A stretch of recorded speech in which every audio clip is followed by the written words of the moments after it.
ಸ್ವಲ್ಪನಾ? ಇವತ್ತಿನ ದಿನ ಬೆಂಗಳೂರು ಮತ್ತು ಮಾಗಡಿ ರಸ್ತೆಯಲ್ಲಿ ಬರ್ತಕ್ಕಂಥ ಒಂದು ಮಾದಪಟ್ಟಣ ಅಂತಕ್ಕಂಥ ಗ್ರಾಮದಲ್ಲಿ ವಾರಿಯ ಒಂದು ಕೂಲಿ ಕೆಲಸ ಮಾಡ್ತಕ್ಕಂಥ ಕಾರ್ಮಿಕರು 7-8 ಜನ ಮರಣ ಹೊಂದಿರತಕ್ಕಂಥದ್ದು ಹೇಳಿದೆ. ಪ್ರಥಮವಾಗಿ ಆ ಮರಣ ಹೊಂದಿರತಕ್ಕಂಥವ್ರಿಗೆ ಭಗವಂತ ಆತ್ಮ ಒಂದು ಶಾಂತಿಯನ್ನು ಕೊಡಲಿ ಅಂತಕ್ಕಂಥ ಒಂದು ಪ್ರಾರ್ಥನೆ ಮಾಡ್ತಾರೆ. ಆದರೆ ಆ ಕೆಲಸವನ್ನು ನಿರ್ವಹಣೆ ಮಾಡ್ತಾ ಇದ್ದಂಥವರೆಲ್ಲ ಬಡವರೇ. ನನಗೆ ಬಂದಂಥ ಮಾಹಿತಿ ಮಧ್ಯಪ್ರದೇಶದಿಂದ ಇಲ್ಲಿ ಬಂದು ಕೂಲಿ ಕಾರ್ಮಿಕರ ಕೆಲಸ ಮಾಡ್ತಾ ಇದ್ದಂಥವರು 6 ಜನೋ 7 ಜನೋ ಇದ್ದಾರೆ. ಒಬ್ಬ ಯಾದಗಿರಿ ಒಬ್ಬ ಹುಡುಗ ಇದ್ದಾನೆ. ಈ ಒಂದು ಕ್ವಾರಿ ಕೆಲಸ ಮಾಡಬೇಕಾದ್ರೆ ಅದರ ಮಾಲೀಕರುಗಳಿದ್ದಾರಲ್ಲ, ಅವರಿಗೆ ಬರೀ ದುಡ್ಡು ಮಾಡೋದಷ್ಟೇ ಚಿಂತನೆ. ಯಾವ ರೀತಿ ಮುಂಜಾಗ್ರತೆ ಕ್ರಮ ತೆಗೆದುಕೋಬೇಕು ಅಂತಕ್ಕಂಥದ್ದು ಇಂಥ ಒಂದು ಪ್ರಕರಣದಲ್ಲಿ ನಾವು ಇಲ್ಲಿವರೆಗೆ ನೋಡಲೇ ಇಲ್ಲ. ಬಹುಶಃ ಹಿಂದೆ ಶಿವಮೊಗ್ಗದಲ್ಲಿ ಒಂದು ಪ್ರಕರಣ ಆಯಿತು, ಅಲ್ಲೆಲ್ಲ ಚಿಕ್ಕಬಳ್ಳಾಪುರದಲ್ಲೂ ಇದೇ ರೀತಿ ಪ್ರಕರಣ ದೊಡ್ಡ ಮಟ್ಟದಲ್ಲಾಗಿತ್ತು. ಆಗಲೂ ಸಹ ಚರ್ಚೆ ಮಾಡೋದು. ಆದರೆ ಸರ್ಕಾರ ಇಂಥ ಪ್ರಕರಣಗಳು ಪುನಃ ಮರುಕಳಿಸ್ತಾ ಇರತಕ್ಕಂಥದ್ದಕ್ಕೆ ಕ್ರಮ ತಗೊಂಡಿದ್ದಂತೂ ನಾನು ನೋಡಲಿಲ್ಲ. ಬಹುಶಃ ನಿನ್ನೆ ಮುಖ್ಯಮಂತ್ರಿಗಳ ಒಂದು ಇದನ್ನು ನೋಡಿದೆ ನಾನು. ನಿಮ್ಮ ಗಣಿ ಇಲಾಖೆದು ಸಭೆ ಮಾಡಿದ್ದಾರೆ, ಅಧಿಕಾರಿಗಳನ್ನೆಲ್ಲ ಕೂರಿಸ್ಕೊಂಡು. ಗಣಿ ಇಲಾಖೆಯಲ್ಲಿ ಯಾರ್ಯಾರು ಲೈಸೆನ್ಸ್ ತಗೊಂಡು ಇನ್ನೂ ಕೆಲಸ ಯಾಕೆ ಮಾಡಲಿಲ್ಲ, ಯಾತಕ್ಕೆ ಇನ್ನೂವರೆಗೆ ಮಾಡಿಲ್ಲ, ಅವ್ರದ್ದೆಲ್ಲ ಮಾಹಿತಿಗಳು ಬೇಕು ಅಂತೇಳಿ ಇದನ್ನು ಮೀಟಿಂಗ್ ಮಾಡಿದ್ದಾರೆ. ಅದು ಯಾತಕ್ಕೆ ಮಾಡ್ಕೊಂಡಿದ್ದಾರೋ ಗೊತ್ತಿಲ್ಲ, ಯಾಕೆ ಇನ್ನೂ ಮಾಡಿಲ್ಲ ಅಂತ ಅಷ್ಟೊಂದು ಮುತುವರ್ಜಿ ಮೀಟಿಂಗ್ ಮಾಡಿ ಯಾರು ಲೈಸೆನ್ಸ್ ತಗೊಂಡು ಇನ್ನೂ ಕೆಲಸ ಮಾಡಿಲ್ಲ ಅಂತಕ್ಕಂಥ ಮಾಹಿತಿ ಯಾವ ಕಾರಣಕ್ಕೆ ಕೇಳಿದ್ದಾರೋ ಗೊತ್ತಿಲ್ಲ ನನಗೆ. ನೀವು ಸ್ವಲ್ಪ ವಿಷಯ ತಿಳ್ಕೊಳ್ಳಿ ನೋಡೋಣ ಅಂತ. ಆಮೇಲೆ ದುರಂತ ಆಗಿದೆ. ಅದಕ್ಕೆ ನಾನು ಹೇಳ್ತಾ ಇರೋದು, ಇಲ್ಲಿ ಈ ರೀತಿಯ ಪ್ರಕರಣಗಳು ಆಗದೇ ಇರತಕ್ಕಂಥದ್ದಕ್ಕೆ ಸರ್ಕಾರದಿಂದಲೂ ಕೆಲವು ಗೈಡ್ಲೈನ್ಸನ್ನು ಮಾಡೋದಷ್ಟೇ ಅಲ್ಲ. ಇಂಥ ಒಂದು ಸಂದರ್ಭದಲ್ಲಿ ಈ ಖಾಸಗಿ ಮಾಲೀಕರುಗಳು ಈ ದುಡ್ಡು ಮಾಡಲಿಕ್ಕೋಸ್ಕರಲೇ ದೊಡ್ಡ ಮಟ್ಟದಲ್ಲಿ ದೊಡ್ಡ ಲಾಭನೇ ಇದೆ. ಎಲ್ಲ ಕಡೆ ರಾಜ್ಯದಲ್ಲೇ ಇದು ಒಂದು ರೀತಿ ದುಡ್ಡು ಮಾಡ್ತಕ್ಕಂಥದ್ದಕ್ಕೆ ಈ ಕ್ವಾರಿಗಳದು ಒಂದು ದೊಡ್ಡ ದಂಧೆ ಮಾಡ್ತಕ್ಕಂಥವ್ರು ಇದ್ದಾರೆ. ಅದರಿಂದ ಸರ್ಕಾರ ಇಂಥ ಒಂದು ಪ್ರಕರಣಗಳನ್ನು ಕಠಿಣವಾದಂಥ ರೀತಿಯಲ್ಲಿ ಕ್ರಮ ತೆಗೆದುಕೋಬೇಕು. ಆ ಕುಟುಂಬಗಳಿಗೆ ಹೆಚ್ಚಿನ ಪರಿಹಾರ ಕೊಡಬೇಕು ಅಂತಕ್ಕಂಥದ್ದನ್ನು ನಾನು ಡಿಮ್ಯಾಂಡ್ ಮಾಡ್ತೀನಿ. ಸರ್, ಗ್ಯಾರಂಟಿ ವಿಚಾರದಲ್ಲಿ ಈಗ ಗೃಹ ಜ್ಯೋತಿದು ಏನೋ ಮರುಪರಿಶೀಲನೆ ಅರ್ಜಿ ಅಂತ ಶುರು ಮಾಡಿದ್ದಾರೆ. ಯಾತಕ್ಕೆ ಅದನ್ನೆಲ್ಲ ತಗೋತಾ ಇದ್ದಾರೆ ಅಂದರೆ ಬಹುಶಃ ಇದೆಲ್ಲೋ ಅವರು ಮುಂದಿನ ಚುನಾವಣೆ 28 ಚುನಾವಣೆ, ಅದಕ್ಕೆಲ್ಲ ಮಾಹಿತಿ ಬೇಕಲ್ಲ. ಆ ಮಾಹಿತಿ ಪಡೀಲಿಕ್ಕೂ ಸರ್ಕಾರದಿಂದ ಇರ್ತಕ್ಕಂಥ ಅಧಿಕಾರಿಗಳನ್ನು ಉಪಯೋಗ ಮಾಡ್ಕೊಂಡಿದ್ದಾರೆ. ಅದರಲ್ಲೂ ಖರ್ಚಾಗಬಾರ್ದು ಇವರಿಗೆ. ಏಕೆಂದರೆ ಇಲ್ಲೆಲ್ಲೋ ನಿಮ್ಮ ಸುಜಾತ ಥಿಯೇಟ್ರ್ ಎದುರುಗಡೆ ಯಾವುದೋ ಬಿಲ್ಡಿಂಗ್ನಲ್ಲಿ ಟಾಪ್ ಫ್ಲೋರ್ನಲ್ಲಿ ಮುಂದಿನ 28 ಚುನಾವಣೆಗೆ ಸ್ಟ್ರಾಟಜಿ ಮಾಡ್ತಾವ್ರಲ್ಲ, ಆ ಸ್ಟ್ರಾಟಜಿಗೆ ಇದು ಬೇಕಲ್ಲ, ಮಾಹಿತಿಗಳು, ಡೇಟಾ ಬೇಕಲ್ಲ. ಆ ಡೇಟಾಗೋಸ್ಕರವಾಗಿ ಗೃಹಲಕ್ಷ್ಮಿ ಆಯಿತು, ಈಗ ನಿಮ್ಮ ಗೃಹ ಜ್ಯೋತಿ ಯೋಜನೆಗೆ ಈಗ ಮನೆಗೆ ಜಾತಿಯಿಂದ ಹಿಡಿದು ಎಲ್ಲ ಸಮೀಕ್ಷೆಗಳು, ಆಮೇಲೆ ಎಲ್ಲ ಈಗ ಗೃಹಲಕ್ಷ್ಮಿಗೊಂದು ಫೋಟೋ ಅಂತೆ, SIRಗೊಂದು ಫೋಟೋ ಅಂತೆ, ಇನ್ನು ನಿಮ್ಮ ಗೃಹ ಜ್ಯೋತಿಗೊಂದು ಫೋಟೋ ಅಂತೆ, ಇನ್ನು ಅದು ಎಂಥದ್ದು ಇನ್ನೊಂದು ಇದೆಯಲ್ಲ ನಿಮ್ಮ ಬಸ್ಸಿಂದ ಏನದು ಶಕ್ತಿ ಅದಕ್ಕೂ ಬಹುಶಃ ಒಂದು ಫೋಟೋ. ಈ ಫೋಟೋಗೆ ಪಾಪ ಜನ ಎಷ್ಟು ಖರ್ಚು ಮಾಡಬೇಕು ದುಡ್ಡು. ಇದು ಈ ಸರ್ಕಾರದ ನಡವಳಿಕೆ ಏನಿದೆ, ಅದ್ರ ಜೊತೆಗೆ ಈಗೇನೋ ಪಾಪ ಅನರ್ಹರ ಹೆಸರುಗಳನ್ನ ಡಿಲೀಟ್ ಮಾಡ್ತಾರಂತೆ. ಈಗ ಜ್ಞಾನೋದಯ ಆಗಿದೆ 3 ವರ್ಷ ಆದಮೇಲೆ. 3 ವರ್ಷ ಏನು ಮಾಡ್ತಾಯಿದ್ರು? ಅದನ್ನೇ ಹೇಳೋದು. ಈಗ ಪಾಪ ಇವರು ಬಂದ ಮೇಲೆ ಅನರ್ಹರ ಪಟ್ಟಿಯನ್ನು ತೆಗೆದುಹಾಕಿ ಇವತ್ತೇನು ನಿಜವಾದ ಫಲಾನುಭವಿಗಳೇನಿದ್ದಾರೆ ಅವ್ರಿಗೆ ಕೊಡ್ತಾರಂತೆ. ಅದರಿಂದ ಇದೆಲ್ಲ ಏನು ನಡೀತಾ ಇದೆ ರಾಜ್ಯದಲ್ಲಿ, ಪತ್ರಿಕೆ ತೆಗೆದ್ರೆ ಹಲವಾರು ಪತ್ರಿಕೆಯಲ್ಲಿ ಇವತ್ತು ಬೆಂಗಳೂರು ನಗರದಲ್ಲಿ ಯಾವ್ಯಾವ ಭಾಗದಲ್ಲಿ ಇಂಥ ರೋಡು, ಇಂಥ ಕಾರ್ನರು ನೋಡಿ ಕಸ ಇಷ್ಟು ಬಿದ್ದಿದೆ ಅಂತೇಳಿ ಪ್ರತಿದಿನ ಫೋಟೋ ಹಾಕ್ತೀರಿ. ಇವತ್ತು ಈ ಕಾರಲ್ಲಿ ಬರಬೇಕಾದ್ರೆ ನೋಡ್ತಾ ಇದ್ದೆ ನಾನು, ಡೆಲ್ಲಿಯಿಂದ ಬಂದು ಪ್ರತಿನಿತ್ಯ ಫೋಟೋ ಹಾಕೊಂಡು ಕೂತವ್ರೆ ನಿಮ್ಮ ಮಾಧ್ಯಮ ಸ್ನೇಹಿತರು. ಅದರ ಬಗ್ಗೆ ಗಮನ ಇಲ್ಲ. ಇಲ್ಲಿ ಬರೀ ಈ ಕತೆ ಹೇಳ್ಕೊಂಡು ಹೊರಟಿದ್ದೆ. ಸರ್ ಇನ್ನೊಂದು SIR ಮತ ಪರೀಕ್ಷೆ ನಾವು ಮಾಡೇ ಮಾಡ್ತೀವಿ ಅನ್ನೋ ಮಾತನ್ನ ಬಿಡದಿ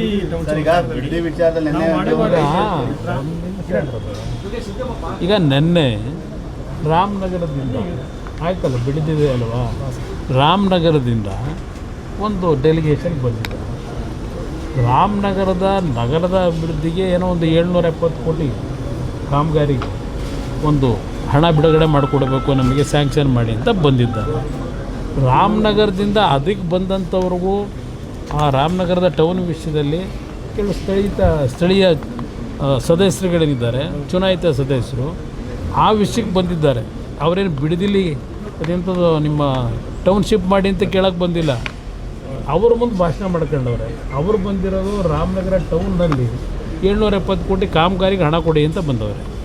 ಪಾಪ ಅವ್ರು ಹೇಳಿದ್ದಾರೆ, ನನಗೆ 4 ತಾಲೂಕು ನನಗೊಂದು, ಅಂದರೆ ಇವರೇನು ಕರ್ನಾಟಕ ರಾಜ್ಯದ ಮುಖ್ಯಮಂತ್ರಿನೋ ಬೆಂಗಳೂರು ದಕ್ಷಿಣ ಜಿಲ್ಲೆ ಮುಖ್ಯಮಂತ್ರಿನೋ, ಪಾಪ ಏನೂ ಕೆಲಸ ಆಗಿರಲಿಲ್ಲ ಅಂತ ಇವರು ಬರೋವರಿಗೆ ರಾಮನಗರ ಜಿಲ್ಲೆ ಒಳಗೆ. ನಾನು ರಾಮನಗರಕ್ಕೆ ಪಾದಾರ್ಪಣೆ ಆದಮೇಲೆ ಆ ಜಿಲ್ಲೆ ಹೇಗಿತ್ತು, ಒಂದು ಹಳ್ಳಿ ರಸ್ತೆ ಇರಲಿಲ್ಲ, ಹಲವಾರು ನಿದರ್ಶನ ಕೊಡಬಲ್ಲೆ. ನೀವೇನು ಕನಕಪುರದಲ್ಲಿ ಕರೆಂಟ್ ಇದ್ದೇನಪ್ಪ, ಕನಕಪುರದಲ್ಲಿ ವಿದ್ಯುತ್ ಶಕ್ತಿ ಇತ್ತ, ಬೆಂಗಳೂರಿಗೆ 53 ಕಿಲೋಮೀಟ್ರ್ ಇದೆ. ಆ ಕನಕಪುರದ ವಿದ್ಯುತ್ ಶಕ್ತಿ ಇರ್ಬೋದು, ಕುಡಿಯೋ ನೀರು ಯಾರ ಕಾಲದಲ್ಲಿ ಆಗಿದ್ದು, ಆಗಿತ್ತು ಅದು ಕನಕಪುರ ಅಧಿಕಾರ ಇದ್ದಾಗ ನೀವೇನು ಮಾಡಿಲ್ವಂತೆ. ನಾವು ಹೌದಪ್ಪ, ಕನಕಪುರದಲ್ಲಿ ಬಂಡೆ ಹೊಡೆಯೋಕ್ಕೆ ಹೋಗಲಿಲ್ಲ, ಬಂಡೆ ಹೊಡೆದು ವಿದೇಶಕ್ಕೆ ಸಾಗಿಸ್ತಿಲ್ಲ. ಕನಕಪುರ ಜನಕ್ಕೆ ಏನು ಮಾಡಬೇಕು ಮಾಡಿದ್ದೀವಿ. ಅಲ್ಲಿ ಅಭಿವೃದ್ಧಿಗೆ ಒಂದು ರಸ್ತೆಗಳಿರಲಿಲ್ಲ ನೆಟ್ಟಿಗೆ. ಕೆಲವು ಹಳ್ಳಿಯಲ್ಲಿ ರಾತ್ರಿ ಟೈಮ್ ಏನಾದರೂ ಹೆಣ್ಣು ಮಕ್ಕಳಿಗೆ ಹೆರಿಗೆ ಮಾಡಬೇಕಾದ ಪರಿಸ್ಥಿತಿ ಬಂದಾಗ ಚಿಬ್ಲಲ್ಲಿ ಎತ್ಕೊಂಬರೋರು. ಅಲ್ಲೆಲ್ಲೋ ನಿಮ್ಮ ಕಾರವಾರದಲ್ಲಿ, ನಿಮ್ಮ ಕರಾವಳಿ ಪ್ರದೇಶ ಬಿಟ್ಟುಬಿಡಿ, ಇಲ್ಲಿ ಯಾವ ರೀತಿ ಇತ್ತು 20 ವರ್ಷದಿಂದ. ನಿಮ್ಮಿಂದ ಯೋಚನೆ ಮಾಡೋಕ್ಕಾಗಿಲ್ಲ, ನಿಮ್ಮಿಂದ ಯೋಚನೆ ಮಾಡೋಕ್ಕೆ ಈಗ ನನಗೆ ಅದೇ ನಗು ಬಂದಿದ್ದಲ್ಲೇ. ನಾನು ಅದು ಮಾಡಬೇಕು ಅಂತ ಹೇಳಿ ಹೊರಟೆ ಅಂತ ಹೇಳ್ತಾರಲ್ಲ, ಅವ್ರು ಮಾಡೋಕ್ಕಾಗಲಿಲ್ಲ, ನಾನು ಮಾಡೋಕ್ಕೆ ಹೊರಟಿದ್ದೀನಿ ಅಂತ. ನಾನು ಮಾಡೋಕ್ಕೆ ಹೊರಟಿದ್ದಾಗ ವಿಧಾನಸಭೆ ಕಲಾಪದಲ್ಲಿ ವಿರೋಧ ಮಾಡಿದ್ದಾರೆ ಯಾರು, ಇದಾಗಬಾರ್ದು ಅಂತ ಹೇಳಿದ್ದಾರೆ ಯಾರು. ಆಗ ನಿಮಗೆ ಅದು ಹೇಳೋದಕ್ಕೆ ಅವತ್ತು ಯಾರು ನಿಮಗೆ ಜ್ಞಾನೋದಯ ಕೊಟ್ಟವರು, ಮಾಡಬಾರ್ದಿದ್ದನ್ನು ಅಂತೇಳಿ. ಈಗ ಮಾಡಿ ಅಂತೇಳಿ ಯಾರು ಜ್ಞಾನೋದಯ ಕೊಟ್ಟವರು ಕೇಳ್ತಕ್ಕಂಥದ್ದು ನಾನು ಇವರಿಗೆ. ಎಲ್ಲಿ ಅಲ್ಲಿ ಯಾರು ಒಪ್ಕೊಂಡಿದ್ದಾರೆ ಜಮೀನು ಕೊಡೋದಕ್ಕೆ, ಯಾರು ಕೊಟ್ಟವ್ರು ಹೇಳಿ. 4,500 ಜನ ಅರ್ಜಿ ಹಾಕಿದವ್ರು ಇನ್ನೂ ಉತ್ತರ ಕೊಡಲಿಲ್ಲ. ಇವರು ವಿರೋಧ ಮಾಡಿ ಅರ್ಜಿ ಹಾಕಿದವ್ರಿಗೆ ಉತ್ತರ ಕೊಟ್ಟಿಲ್ಲ. ಇವರು ಇದು ಕತೆ ಹೇಳ್ಕೊಂಡು ಹೊರಟಿದ್ದಾರೆ. ಕಾನೂನು ವ್ಯಾಪ್ತಿ ಒಳಗೆ. ಈಗ ನಾನು ಇವತ್ತು ರೈತರುಗಳು ಕಾನೂನು ವ್ಯಾಪ್ತಿಯಲ್ಲಿ ಹೋರಾಟ ಮಾಡಬೇಕು ಅಂತ ಇದ್ದಾರೆ, ನ್ಯಾಯಾಲಯಕ್ಕೆ ಹೋಗಬೇಕು ಅಂತ ಹೇಳಿ. ಈಗ ಇವ್ರಿಗೆ ಯಾಕೆ ಜ್ಞಾನೋದಯ ಆಯಿತು? ಒಂದು ಇವ್ರಿಗೆ ಹೇಳೋದು, ಯಾವಾಗ ಆಗಸ್ಟ್ 1ನೇ ತಾರೀಕು ನಾನು ಉತ್ತರ ಕೊಟ್ಟಿದ್ದೀನಿ ಅಸೆಂಬ್ಲಿ ಒಳಗೆ, ದಯವಿಟ್ಟು ಜನತೆ ಮುಂದೆ ಇಡೀ ರಾಜ್ಯ ಜನತೆ ಮುಂದೆ. ಆಗಸ್ಟ್ 1ನೇ ತಾರೀಕು ಇವರುಗಳ ಒಂದು ವಿರೋಧ ಏನಿತ್ತು, ಬೆಂಗಳೂರು ಸುತ್ತಮುತ್ತ ಈ ನಂದಗುಡಿ ಯಾವ್ಯಾವುದು ಏರಿಯಾ ಹೇಳಿ ಚರ್ಚೆ ಮಾಡಿದಲ್ಲ SEZ ಬಗ್ಗೆ, ಅವತ್ತು ಇದು ಆಗಬಾರ್ದು ಅಂತ ಹೇಳಿದ್ರಲ್ಲ ಪ್ರಾಜೆಕ್ಟು. ಎಸ್, ನಾನು ಆಗಸ್ಟ್ 1 ವಿಧಾನಸಭೆಯಲ್ಲಿ ಬಿಡದಿ ಟೌನ್ಶಿಪ್ಪನ್ನು ಮಾಡ್ತಕ್ಕಂಥದ್ದನ್ನು ಕೆಲಸ ನಿಲ್ಲಿಸ್ತೀವಿ ಅಂದೆ. ಟೌನ್ಶಿಪ್ ಮಾಡಲ್ಲ ಅಂದೆ. ಆಗಸ್ಟ್ 15ನೇ ತಾರೀಕು 2007 ಸ್ವಾತಂತ್ರ್ಯ ದಿನಾಚರಣೆ. ಅವತ್ತು ನಾನು ಏನು ಭಾಷಣ ಮಾಡಿದ್ದೇನೆ, ಸ್ವಾತಂತ್ರ್ಯ ದಿನಾಚರಣೆ ದಿವಸ ಮಾಣಿಕ್ ಷಾ ಗ್ರೌಂಡ್ನಲ್ಲಿ ತೆಗೆದು ನೋಡಿ.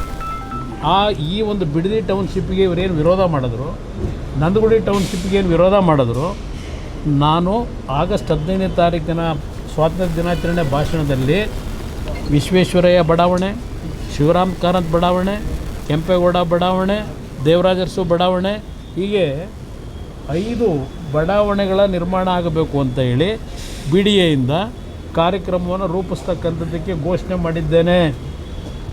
ಆ ಕಾರ್ಯಕ್ರಮಕ್ಕೆ ಚಾಲನೆ ಕೊಟ್ಟವನೇ ನಾನು. 5 ಬಡಾವಣೆಗಳಿಗೆ ಇವತ್ತು SM ಕೃಷ್ಣ ಅವ್ರದ್ದೇನೋ ಪ್ರಸ್ತಾವ ಮಾಡಿದ್ದೀವಿ, ಯಾರು ಮಾಡದೇ ಇರೋದು ಅಂತ ಹೇಳ್ತಾವ್ರಲ್ಲ, ಇವಕ್ಕೆಲ್ಲ ತೀರ್ಮಾನ ಕೊಟ್ಟವನು ಇದೇ ಕುಮಾರಸ್ವಾಮಿ. 20 ವರ್ಷ ಆಯಿತು, ಇನ್ನೂ ಸೈಟ್ ಹಂಚಿದ್ದೀರಾ? 20 ವರ್ಷ ಆಗಿದೆಯಲ್ಲ. ಶಿವರಾಮ್ ಕಾರಂತ್ ಬಡಾವಣೆಯಲ್ಲಿ ಸರಿಯಾಗಿ ಕೊಡಲಿಲ್ಲ, ವಿಶ್ವೇಶ್ವರಯ್ಯ ಬಡಾವಣೆಯಲ್ಲಿಲ್ಲ. ಅರ್ಕಾವತಿ ಬುಡಿ ಮುಂಡಾಯಿಸ್ಬಿಟ್ಟು ಅರ್ಕಾವತಿ ಅವ್ರನ್ನೆಲ್ಲ ಪಾತ್ರೆ ತೊಳೆ ಕಳಿಸಿ ಅಲ್ಲಿ ಜಮೀನು ಓನರ್ಗಳನ್ನ ಅಲ್ಲೆಲ್ಲ ಯಾರ್ಯಾರು ಬೇಕೋ ಮಾಡ್ಕೊಂಡ್ರು ರೀಡೋ ಹೇಳಿ. ಈಗ ಡಿನೋಟಿಫಿಕೇಷನ್ ಕುಮಾರಸ್ವಾಮಿ ಮಾಡಲಿಲ್ಲ, ನಾನು ಮಾಡ್ತೀನಿ ಅಂತ ಅವ್ರೆ. ಅದು ಏನು ಮಾತಾಡ್ತಾರೋ ಏನೋ, ದೇವರೇ ಕಾಪಾಡೋದು. ಆಗ ಹೇಳ್ತಾರೆ ಡಿನೋಟಿಫಿಕೇಷನ್ ಮಾಡಿ ನಾನು ಜೈಲಿಗೆ ಹೋಗಲ್ಲ ಅಂತಾರೆ. ಈಗ ಡಿನೋಟಿಫಿಕೇಷನ್ ನಾನು ಮಾಡ್ತಾಯಿದ್ದೀನಿ ಅಂತ ನೆನ್ನೆ ಹೇಳ್ತಾರೆ.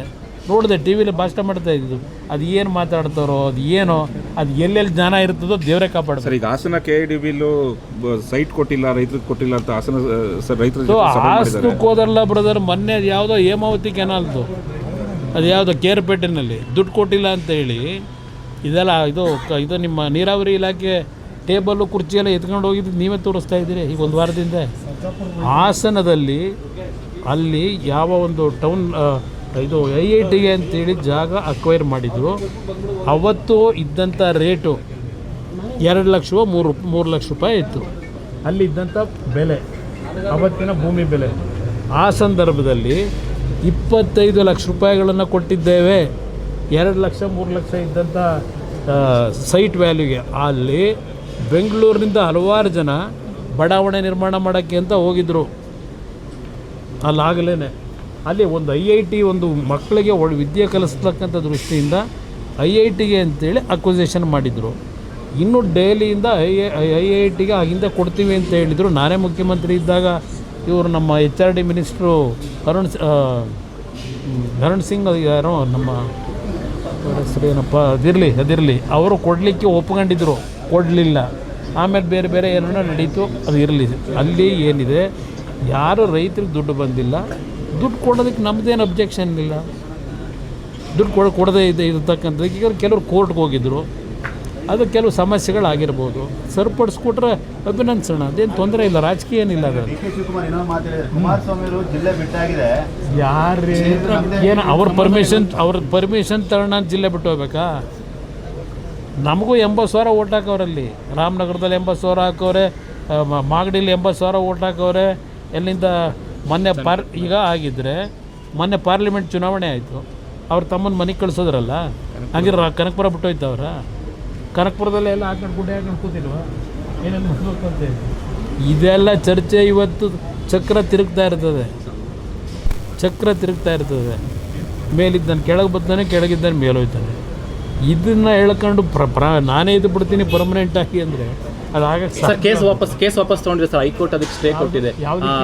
ದರ್ಗಾ ಗಲಾಟೆದು ವಾಪಸ್ ತೊಗೊಂಡಿದ್ದು ಕ್ಯಾಬಿನೆಟ್ನಲ್ಲಿ, ಅದು ಹೈಕೋರ್ಟಿಗೆ ಸ್ಟೇ ಕೊಟ್ಟಿದೆ. ವಿಜಯಪುರದಲ್ಲಿ ಆಗಿತ್ತಲ್ಲ ಸರ್ ಗಲಾಟೆ, ಕೇಸೆಲ್ಲ ವಾಪಸ್ ತೊಗೊಂಡಿದ್ರು ಮುಸ್ಲಿಂ. ಇಲ್ಲ, ಅದಕ್ಕೆ ಅದು ನನಗೆ ಗೊತ್ತಿಲ್ಲ, ಅದು ಬರೋದಪ್ಪ, ಅದ್ರ ಬಗ್ಗೆ ವಿಷಯ ಗೊತ್ತಿಲ್ಲ, ತಿಳಿದ್ಬಿಟ್ಟಿರ್ತೀನಿ. ಅದರಿಂದ ಮುಖ್ಯಮಂತ್ರಿಗೆ ನಾನು ಹೇಳ್ತಕ್ಕಂಥದ್ದು, ಯಾವುದೇ ಕಾರಣಕ್ಕೂ ಚರ್ಚೆ ಮಾಡಿ, ನನಗೆ ಸುಮ್ಮನೆ ನಾನು ಮಾಧ್ಯಮದ ಮುಂದೆ ಪದೇ ಬರ್ತಕ್ಕಂಥದ್ದಕ್ಕೆ ನೀವೇ ಅವಕಾಶ ಕೊಟ್ಟರೆ ನಾನೇನು ಮಾಡಲಿ? ಒಂದು ಕಡೆ ಹೇಳ್ತಾರೆ, ಅಯ್ಯೋ ನಮ್ಮನೊಬ್ಬ ಮುಖ್ಯಮಂತ್ರಿ ಯಾಕೆ ಜಗಳ ಆಡ್ಕೋಬೇಕು, ಬಿಟ್ಬಿಡ್ಬೇಕು, ಅದೇನು ಹೊಡಿತಾರೋ ಮಾಡ್ತಾರೋ ಲೂಟಿ ಮಾಡ್ತಾರೋ ಬಿಟ್ಬಿಡ್ಲಿ. ಯಾತಿ ಕುಮಾರಸ್ವಾಮಿ ಮಾತಾಡ್ತಾರೆ, ಅದಂತೂ ಕೈ ಸಿಕ್ಕತ್ತಾರಂತಲ್ಲ, ಎಲ್ಲ ಕೂದಲೆಲ್ಲ ಉದುರೋಗೈತೆ ಅಂತಲ್ಲ, ಇವ್ರದ್ದು ಕತೆ ಹೇಳ್ತಾರಲ್ಲ, ಅಕ್ಬರ್ ಬೀರ್ಬಲ್ ಕತೆ. ಇದು ಅದೆಲ್ಲ ಬಿಟ್ಟು ಕೆಲಸ ಏನು ಮಾಡಬೇಕು ಮಾಡಿ. ನಾನು ಮೊನ್ನೆನೂ ಹೇಳಿದ್ದೀನಿ, ಒಳ್ಳೆ ಕೆಲಸ ಮಾಡಿದ್ರೆ ಅಭಿನಂದಿಸೋಣ. ಲೂಟಿ ಹೊಡೆಯೋ ಕೆಲಸ ಮಾಡಿದ್ರೆ ನಾನು ಬಾಯಿ ಮುಚ್ಕೊಂಡಿರ್ಬೇಕಾ? ನಾನು ನಾಡಿನ ಜನತೆಗೆ ಹೇಳ್ತೀನಿ, ಅದು ಜಾತಿಯಲ್ಲಿ ಹೇಳಲ್ಲ, ನಾನು ಒಕ್ಕಲಿಗರು ಇನ್ನೊಂದು ಅಂತ ಹೇಳಲ್ಲ. ಈಗೇನೋ ಶುರು ಮಾಡೋರಲ್ಲ, ಅದೆಂಥದ್ದು ಅದು ಇವ್ರದ್ದೆಲ್ಲ ನಾಟಕ. ನಾನು ಎಂದೂ ಸಹ ಜಾತಿಯ ಹೆಸರನ್ನ ರಾಜಕಾರಣ ಮಾಡಿಲ್ಲ. ನಾನು ರಾಜಕೀಯಕ್ಕೆ ಬಂದ ದಿವಸದಿಂದ ನಾನು ಮನೆ ಹತ್ರ ಬರ್ತಕ್ಕಂಥವ್ರು ಯಾವ ಜಾತಿ ಅಂತ ಕೇಳಲ್ಲ. ಅವ್ರ ಕಷ್ಟ ಸುಖಗಳು ಈ ಸರ್ಕಾರ ಮಾಡದೇ ಇದ್ದರು, ಅವ್ರ ಸಂಕಷ್ಟಕ್ಕೆ ಇವತ್ತು ಸಹಾಯ ಮಾಡಿರ್ತಕ್ಕಂಥವ್ನು ನಾನು ಎಂದೂ ಸಹ ಜಾತಿ ರಾಜಕೀಯ ಮಾಡಿದವನಲ್ಲ. ಇದನ್ನು ಯಾತಕ್ಕೆ ಪದೇ ಹೇಳ್ತೀರಿ? ಈಗ ನೀವು ಯಾತಕ್ಕೆ ಜಾತಿ ರಾಜಕೀಯ ಒಂದು ಕಡೆ ಹೇಳ್ತೀರಿ, ನೀವೇ ಇದು ಎಂಥದೋ ಈಗ ಗೃಹ ಜ್ಯೋತಿ ಅದಕ್ಕೆಲ್ಲ ಜಾತಿ ಯಾಕೆ ಕೇಳ್ತಾ ಇದ್ದೀರಿ? ಯಾವ ಕಾರಣಕ್ಕೆ ಕೇಳ್ತಾ ಇದ್ದೀರಿ? ಜಾತಿ ಹಾಕ್ಬೇಕು ನಿಮಗೆ? ಹಿಂದೂ ಅಂತ ಹಾಕೋರು ಸಾಕಲ್ವಾ? ನಾವು ಪಾಸ್ಪೋರ್ಟಿಗೆ ಮಾಡಿಸ್ಬೇಕಾದ್ರೆ ಜಾತಿ ಒಕ್ಕಲಿಗ ಅಂತ ಹಾಕ್ತೀವ, ಪಾಸ್ಪೋರ್ಟಿಗೆ ಹಿಂದೂ ಅಂತ ಕೇಳ್ತಾರೆ, ನ್ಯಾಷನಾಲಿಟಿ ಕೇಳ್ತಾರೆ. ಇವರು ಜಾತಿ ಯಾವುದು ಇದೆಲ್ಲ ಏನಕ್ಕೆ ಕಾರಣಕ್ಕೆ ಕೇಳ್ತಾವ್ರೆ? ಅಲ್ಲಿ ಕೂರ್ಸ್ಕೊಂಡು ಮಾಡ್ತಾವ್ರಲ್ಲ, ಅಲ್ಲಿ ನೆಕ್ಸ್ಟ್ 28ಗೆ ಹೆಂಗೆ ಹೊಡಿಬೇಕು ಅಂತೇಳಿ ರಾಜ, ಅದಕ್ಕೆ ಮಾಡೋದಕ್ಕೆ ಬೆಲೆ ಕೇಳ್ತಾವ್ರ. ಜನ ಅರ್ಥ ಮಾಡ್ಕೊಳ್ಳಿ, ಇವರಂಥ ಬೋಗಸ್ಸು ಇನ್ನೊಬ್ರು ಸಿಗೋಕ್ಕೆ ಸಾಧ್ಯ ಇಲ್ಲ.